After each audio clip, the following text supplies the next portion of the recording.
सब एक Indian comedian, मैंने उनका नाम भी है मेरे पास, मुनव्वर फारूकी। उसके बारे में न्यूज़ आई कि जी कोई शो किया था शायद, और उसके ऊपर जो है वो अरेस्ट किया गया और उसके बाद केस फाइल हुआ है जो कि if I am not wrong under 295 और 298 जो है उसके अंडर चार्जेस ये लगे हैं। और उसमें ये भी कहा गया है कि 5 लोग थे जो अरेस्ट किए गए। तो सबसे ज्यादा मुनव्वर फारूकी को ही क्यों बताया जा रहा है कि जी उसने कुछ गलत बोला है, किसी रिलीजन के बारे में कॉमेडी की है या कुछ किया है, बाकी 4 लोगों के बारे में क्यों बात नहीं हो रही? इसलिए कि ये मुस्लिम था और from Gujarat, he belongs from Gujarat. तो इस चीज को आप कैसे देखते हैं? क्या क्या हिंदुस्तान में कोई मजाक नहीं कर सकता? आपके यहाँ तो बहुत रिवाज है, बल्कि अगर हम देखें यूएस में जो है वो जॉर्ज कार्लिन और इसके अलावा लुइस सीडी जो है सीके सॉरी ये हैं उधर यूएसए में, तो ये लोग भी कॉमेडी करते हैं और ये जो है क्रिश्चियनिटी के ऊपर और जीसस के ऊपर। तो कभी ऐसा नहीं हुआ। और आप लोग क्या पाकिस्तान के उस पे चल रहे हैं, तर्ज पे चल रहे हैं, पाकिस्तान की तरह बिहेव करने लगे कि अगर कोई रिलीजन पे कोई मजाक होगा तो उस पे ब्लास्फेमी लगा देंगे और उसको इस तरह से बंद कर दिया जाए? दोस्तों, stand up comedian Munawar Faruqui को आपने सुना होगा, उनकी वीडियोस भी देखी होगी। हाल में ही उनकी खबर आई थी, पुलिस ने गिरफ्तार कर लिया। दरअसल ये हिंदू देवी देवताओं और केंद्रीय गृह मंत्री अमित शाह का भी मजाक उड़ा रहे थे, अभद्र टिप्पणियां कर रहे थे। इनको ये आजादी भारत में मिली थी और इन्होंने इसका बखूबी फायदा भी उठाया। लेकिन कहते ना, जब सर से पानी ऊपर हो जाता है तो उनको उनकी औकात दिखा दी जाती है, और यही मुनव्वर फारूकी के साथ हुआ है। लेकिन मेजर साहब ने इस पर बहुत सही बात करी है, जिसे आपको जरूर सुनना चाहिए। जी आरजू जी, पहली चीज आपने बोला कि सबसे संजीदा जो केस लगे हैं मुनव्वर फारूकी के ऊपर क्यों लगे हैं, बाकियों के ऊपर देखिए अंदर तो सभी हैं, पर वो थे ऑर्गेनाइजर्स जिन्होंने ऑर्गेनाइज करा था। लेकिन जोक्स लिखे किसने, पब्लिकली बोला किसने? वो मुनव्वर फारूकी के अंदर उसने करा है। तो इसमें मुनव्वर फारूकी के ऊपर ही सबसे संजीदा इल्जाम लगाए जाएंगे। ब्लास्फेमी का मेरे हिसाब से नहीं लगा उसके ऊपर ब्लास्फेमी का इल्जाम, बट ठीक है, हर्टिंग रिलीजियस सेंटिमेंट्स वगैरह इसके चार्जेस लगे हैं जहां तक मुझे नॉलेज है। दूसरी चीज ये है कि मुझे लगता है कि इंदौर वाले थोड़े से डिसेंट पढ़े लिखे लोग होते हैं, तो डिसेंट तो खैर पूरे हिंदुस्तान में हर ही जगह लोग हैं, बट उन्होंने ज्यादा कुछ करा नहीं। यही चीज अगर उत्तर प्रदेश में होती ना, यूपी में, तो आरजू जी बहुत ज्यादा चीजें हाथ से निकल जाए। देखिए, किसी को भी यह करने का अधिकार नहीं है कि आप किसी के देवी देवताओं के ऊपर मजाक उड़ाएं। यह कैसी कॉमेडी है? मैं एक बात पूछना चाहता हूं, पूरी इज्जत के साथ पूछना चाहता हूं, ठीक है? यह मुनव्वर फारूकी तो मुस्लिम है, ये इस्लाम के ऊपर जोक क्यों नहीं सुनाता? एक बार सुनाए ना, हम भी तो हंसे, एक बार हमें भी तो मौका दीजिए। मैं ये कह रहा हूं कि आज मैं खुले आपके मंच पे बोल रहा हूं कि आप श्री राम और सीता मां जो हैं और शिव जी हैं, आप उनके ऊपर चुटकुले सुनाते हैं, गंदे गंदे चुटकुले सुनाते हैं उनको, ठीक है? गंदी गंदी बातें करते हैं, ठीक है? आप इस्लाम के हजरत साहब हैं, मोहम्मद साहब, कभी उनके बारे में नहीं, उनके बारे में आप बोल नहीं सकते, क्योंकि गुस्ताख रसूल की एक ही सजा, सरतन से जुदा, है ना? लेकिन हिंदुओं के देवी देवताओं को आप कॉमेडी कर सकते हैं, फिर वो फ्रीडम ऑफ एक्सप्रेशन में आ जाता है। तो ये हिंदुओं ने अब टॉलरेट करना बंद कर दिया, ठीक है? एक जमाने में टॉलरेट होते थे क्योंकि सेक्युलर क्रेडेंशियल्स आपके बहुत ज्यादा जरूरी थे। मैं भी बहुत बड़ा सेक्युलर था जमाने में आरजू जी। मुझे भी ऐसे लगता था कि मैं जरा हंसूं इनके बीच में तो लोग मुझे समझेंगे, देखिए कितना सोफिस्टिकेटेड है, कितना बड़ा इंटेलेक्चुअल है। फिर मैंने देखा, मैंने पढ़ाई करी, अब मुझे कोई शौक नहीं है इनके बीच में बैठने का, कोई शौक नहीं है इन बीच में बैठने का। मुनव्वर फारूकी के साथ जो हुआ बिल्कुल ठीक हुआ, उसके साथ और सख्त कार्रवाई होनी चाहिए। हम अगर इस्लाम के जितने भी हैं, चाहे वो हजरत मोहम्मद साहब हो, चाहे आपकी कुरान शरीफ हो, हम किसी के बारे में कभी गलत चीज नहीं बोलते, ना कभी बोलेंगे। तो हम ये चाहते हैं कि जो मुस्लिम हैं वो भी हमारे जो देवी देवता हैं, जो हमारे लिए मुकद्दस हैं, वो उसकी इज्जत करें। It has to be mutual respect.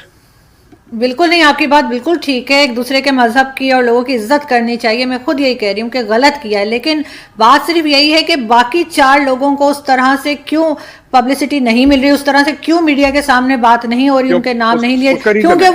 वो बेशक ऑर्गेनाइजर्स हैं, लेकिन वो उतना ही उनका भी कसूर है जितना कि इसका मुनव्वर फारूकी उसका का। उसका उसका रीजन है, Munawar Faruqui is a repeat offender. आप इसके अगर जाएंगे यूट्यूब में तो आप देखेंगे बार बार यही काम करता है, ये बार बार यही काम करता है। इसने हिंदुओं के बारे में बोला था, जो ट्रेन में साधु जले थे ना, जो साधुओं को जलाया गया था, जो मुस्लिम मॉब था जिन्होंने करीब 50-60 साधुओं को जिंदा जला दिया था ट्रेन में, तो इसने बोला कि क्या फर्क पड़ता है, वैसे ही तो हिंदू जलते हैं ना मरने के बाद। ये स्टेज पे बोल रहा है और इसको यहां के लिबरल्स प्रोटेक्ट कर रहे हैं कि भाई इसको थप्पड़ मार दिया। आपने बात करी जो अमेरिकन हैं, कॉमेडियंस हैं, जीसस की मजाक उड़ाई है उन्होंने, तो हमने तो कभी नहीं बोला कि तुम जीसस की मजाक मत उड़ाओ।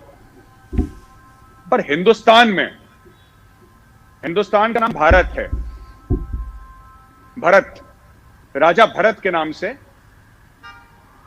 भारत बना है। तो राजा भरत के वंशजों के ऊपर अगर आप भारत में रह के मजाक उड़ाएंगे तो I don't think that is proper. ये एक जमाना था जब लोग टॉलरेट करते थे, और इन लोगों को पुरानी आदत लगी हुई है, इनको पुरानी चीजें, हैबिट्स लगी हुई हैं आरजू जी, कि हम बोल देंगे अच्छा होगा, हम लोग इंटेलेक्चुअल्स के बीच में बैठेंगे। अब बैठेंगे नहीं, पिटेंगे ये सब लोग। अब हम देखते हैं मुनव्वर फारूकी भाई जो हैं कहां कहां और जोक सुनाते हैं, इन्होंने मुंह खोला है पिटेंगे। मैं ये नहीं कह रहा, I am not calling for violence, मैं आपको फिर से बोल दूं, लेकिन देखिए इससे क्या होगा, मैं आपको बताता हूं। इससे क्या होगा कि आप कॉमेडी करिए, आपको पॉलिटिकल कॉमेडी करनी है, आप मोदी की मजाक उड़ाइए, आपको जिसकी मजाक उड़ानी है। अगर आप, मैं साफ तौर पे अगर कह दूं आपकी शो पे, आप अगर हमारे देवी देवताओं की मजाक उड़ाएंगे या हिंदुओं के देवी देवताओं की मजाक उड़ाएंगे, क्या हिंदू कॉमेडियन नहीं है क्या? राजू श्रीवास्तव हैं, राजू श्रीवास्तव इतना बड़ा नाम है कॉमेडी का इंडिया में, ये तो कल के बच्चे पैदा हुए हैं, मुनव्वर फारूकी कल से उछल रहे हैं। राजू श्रीवास्तव इतना बड़ा नाम है, जॉनी लीवर इतना बड़ा नाम है, आपने बॉलीवुड फिल्मों में भी इनको देखा होगा। आपने कभी देखा इन्होंने कि किसी इस्लाम के, क्रिश्चियनिटी के, हिंदुइज्म के किसी के, तो जरूरी नहीं है कि आप किसी की बेइज्जती करके फ्रीडम ऑफ एक्सप्रेशन, और अगर ऐसा ही करना है आगे तो ऐसे 10 हिंदू कॉमेडियन हैं जो फिर और धर्मों के जिसको रिस्पेक्टेड फिगर्स हैं, जो और धर्मों के प्रॉफिट्स हैं, उनके ऊपर जोक बनाना शुरू कर देंगे। क्योंकि फ्रीडम ऑफ एक्सप्रेशन तो जो हिंदू के लिए हो, मुसलमान के लिए, फिर आप भी जोक सुनाओ, फिर हम भी जोक सुनाते हैं।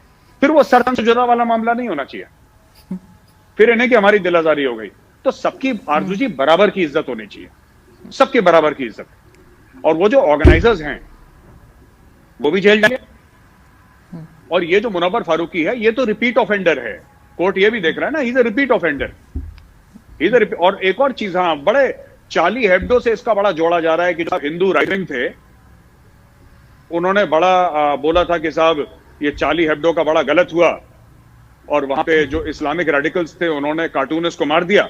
अब वही ये लोग लैक टॉलरेंस इंडिया में दिखा रहे हैं, तो ये हिपोक्रेट हैं ये लोग ना, हिपोक्रेसी कर रहे हैं ये लोग। ऐसी बात नहीं है, ऐसी बात बिल्कुल नहीं है।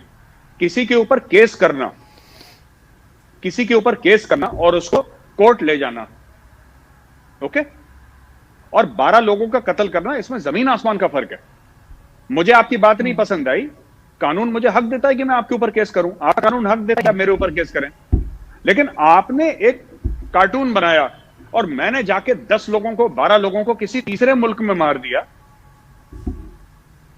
देयर इज नो इक्विवेलेंस, ये तो बात ही बिल्कुल गलत है, ये फ्रॉड है।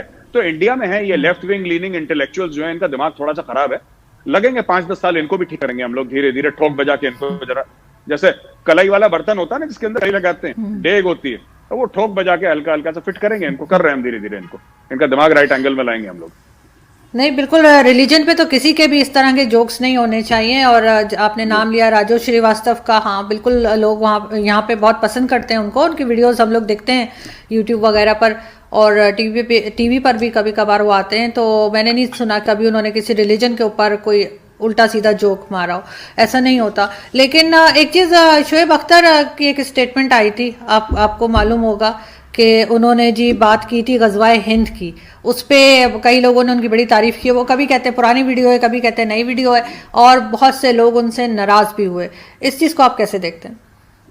आरजू जी, मैं आपको बताता हूँ, एक तो शोएब अख्तर ने गलत चीज करी, ठीक है।